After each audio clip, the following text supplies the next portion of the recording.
Hi everyone, आपके अपने YouTube channel MJ study पर आपका स्वागत है। तो आज का हमारा टॉपिक है Bloom's taxonomy of educational and instructional objectives, अर्थात ब्लूम द्वारा अनुदेशात्मक उद्देश्यों का वर्गीकरण।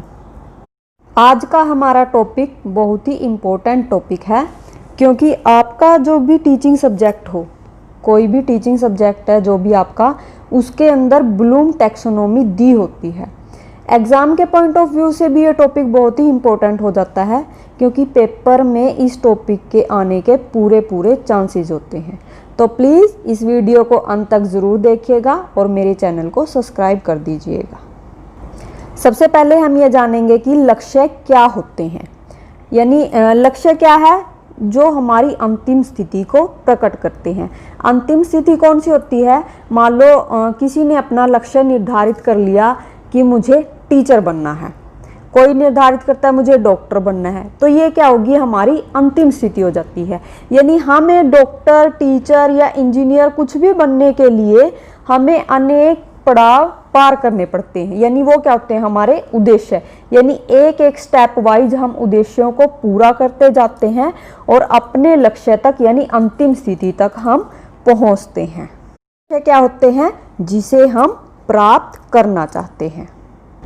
इसी प्रकार से जब हमने शुरू में अपने टॉपिक का नाम अनाउंस किया था, तो वहाँ आया था अनुदेशात्मक या शैक्षिक उद्देश्य। तो अनुदेशात्मक या शैक्षिक उद्देश्यों से क्या अभिप्राय होता है कि जो विद्यार्थी होते हैं उनके बिहेवियर में हमें वांछित परिवर्तन लाना है। अब छात्रों के व्यवहार में जो है वांछित परिवर्तन लाने के उद्देश्य से शैक्षिक उद्देश्यों का जो है वर्गीकरण किया गया, और इसके लिए अनेक प्रयास किए गए, अनेक विद्वानों द्वारा प्रयास किए गए। परंतु जो प्रयास है वो बीएस ब्लूमर द्वारा जो प्रयास किया गया था, वो प्रयास सराहनीय रहा, मतलब उसके अंदर उसे सफलता मिली। ब्लूम द्वारा शैक्षिक उद्देश्यों के वर्गीकरण का जो प्रयास था वो छात्रों के व्यवहार में वांछित परिवर्तन लाने के लिए सराहनीय था। ब्लूम की एक रचना थी जो थी शैक्षिक उद्देश्यों का वर्गीकरण, उसमें इसका विस्तार से वर्णन किया गया है। अब हमारे सामने एक वर्ड आया था टैक्सोनॉमी। ये टैक्सोनॉमी का अर्थ क्या है? यानी टैक्सोनॉमी क्या होती है? वर्गीकरण करने की एक प्रणाली, यानी हमें वर्गों में उसको डिवाइड करना होता है, जिससे क्या होता है, हमारे जो शैक्षिक उद्देश्य होते हैं वो बहुत ही सहज और स्पष्ट बन जाते हैं।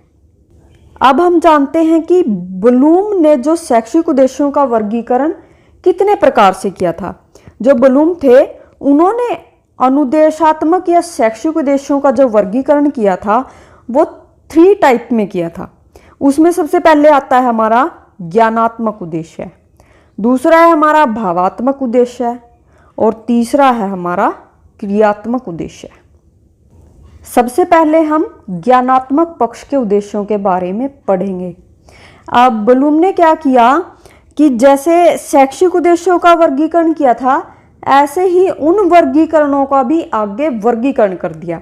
जैसे ज्ञानात्मक पक्ष के जो उद्देश्य थे उनका भी आगे वर्गीकरण किया गया है। अब ब्लूम ने जो ज्ञानात्मक पक्ष के उद्देश्यों का जो वर्गीकरण किया है वो क्या किया है, सरल से कठिन की ओर तथा शिक्षण अधिगम के जो निम्न स्तर से आरंभ होकर ऊंचे से ऊंचे स्तर तक ले जाने के दृष्टिकोण को ध्यान में रखते हुए किया है। ब्लूम ने जो ज्ञानात्मक पक्ष का वर्गीकरण किया है वो शुरू में सबसे सरल, फिर वो कठिन की तरफ बढ़ते हुए चलता गया। ब्लूम ने जो ज्ञानात्मक पक्ष का वर्गीकरण किया था वो 6 भागों में किया था। उसके अंदर सबसे पहले आता है हमारा ज्ञान, फिर आता है बोध, प्रयोग, विश्लेषण, संश्लेषण तथा मूल्यांकन। ज्ञानात्मक पक्ष के वर्गीकरण में सबसे पहले हमारा क्या था, ज्ञान।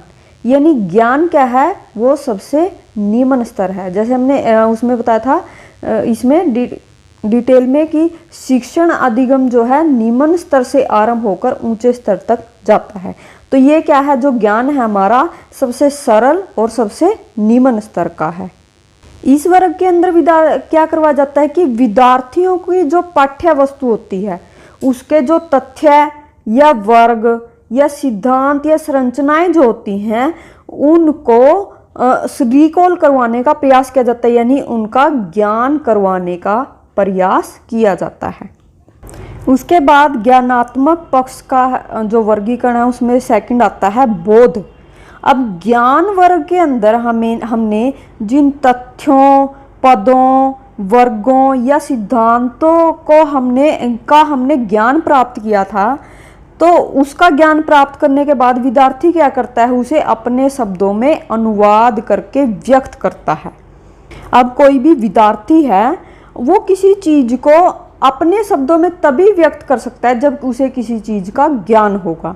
तो जो ये बोध है ये ज्ञान वर्ग के ऊपर आधारित है, यानी पहले हमें ज्ञान होगा, उसी के बाद हमें किसी चीज का बोध होता है।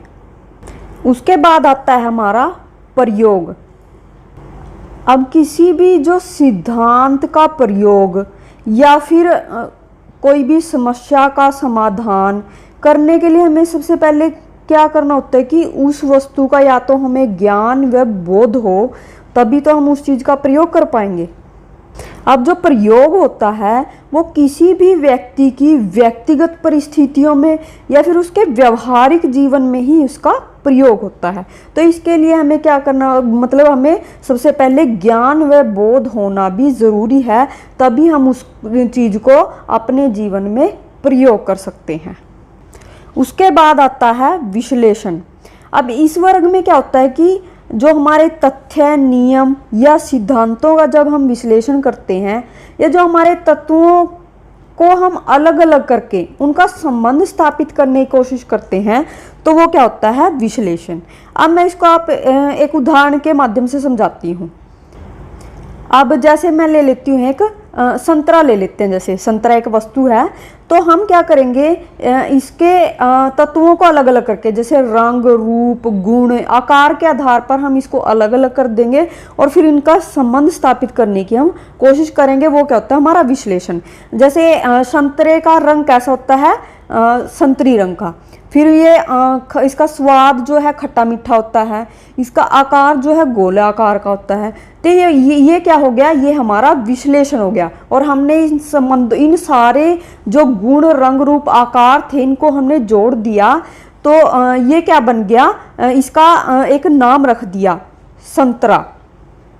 तो इस तरह से हम किसी वस्तु का विश्लेषण करते हैं, यानी उसके तत्वों को अलग अलग करके उनका संबंध स्थापित करते हैं। तो इसके लिए क्या होता है कि हमें ज्ञान, बोध व प्रयोग जो तीन हमारा वर्गीकरण थे उनके का ज्ञान भी हमें आवश्यक होता है, तभी हम किसी चीज़ का विश्लेषण कर पाते हैं। उसके बाद आता है संश्लेषण। ये भी विश्लेषण से जुड़ा हुआ है, विश्लेषण संश्लेषण। अब संश्लेषण में क्या होता है कि जैसे हमने उसमें क्या किया था, तत्वों को विश्लेषण में तत्वों को अलग अलग करके उनका संबंध स्थापित किया था।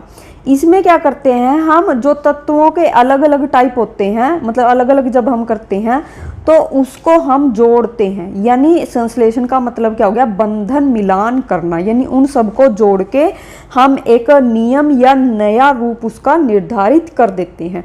जैसे हमने संतरे का रंग, रूप, आकार के आधार पर हमने उसका एक नाम रख दिया था संतरा, तो वो क्या हो गया, हमारा संश्लेषण हो जाता है। यानी हमें जो हमारे तथ्य, नियम या सिद्धांत होते हैं उनको एक नवीन रूप में हम जब व्यवस्थित करते हैं तो हमारा एक प्रारूप तैयार होता है, वो संश्लेषण होता है। उसके बाद आता है मूल्यांकन। अब हमारा जो शिक्षण कार्य है वो सफल कब माना जाता है, जब हम ये निर्णय ले लें कि जो हमने बच्चों को सिखाया या अधिगम करवाया है वो हमारे व्यवहारिक जीवन में लागू होता है या नहीं, या वो उपयोगी है भी या नहीं भी। तो इसके लिए हम मूल्यांकन करते हैं। मूल्यांकन करने से क्या होता है कि बच्चों के अंदर आंतरिक या बाह्य रूप से निर्णय लेने की जो योग्यता होती है वो विकसित होती है। ये थे हमारे ज्ञानात्मक पक्ष के उद्देश्यों का वर्गीकरण। आज के लिए इतना ही, क्योंकि अगर हम भावात्मक और क्रियात्मक पक्ष के उद्देश्यों को इसके अंदर इस वीडियो में डालेंगे तो हमारी वीडियो ज़्यादा लंबी हो जाएगी, इसलिए हम उसके लिए नेक्स्ट पार्ट लेके आएंगे। Thank you.